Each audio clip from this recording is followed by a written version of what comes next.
Une petite question, professeur Perron, à nouveau. Qu'est-il devenu des autres maladies?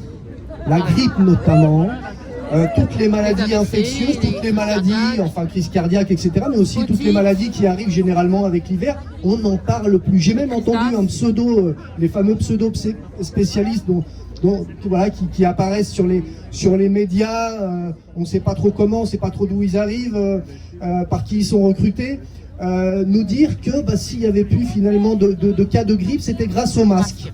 Voilà. Donc, alors, est-ce que ça veut dire que ad vitam aeternam, on va devoir porter des masques parce que ça nous protégerait, soi-disant maintenant, pendant des années, il y a eu des épidémies de grippe.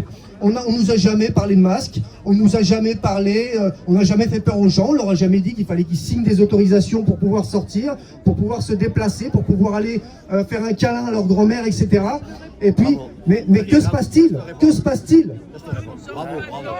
Effectivement, c'est un problème parce qu'aujourd'hui, la mortalité n'est pas pire que beaucoup de virus respiratoires saisonniers qu'on a eu depuis des décennies.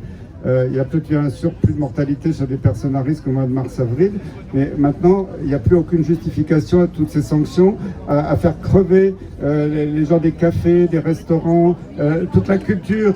Vous vous rendez compte, le monde de la culture, on n'a plus le droit de penser, on n'a plus le droit de se rassembler dans des endroits de plaisir. Le plaisir est interdit maintenant. Vous n'avez plus le droit de rencontrer les gens. Je ne sais pas, vous avez lu George Orwell, on est en train de le vivre aujourd'hui, et c'est terrible.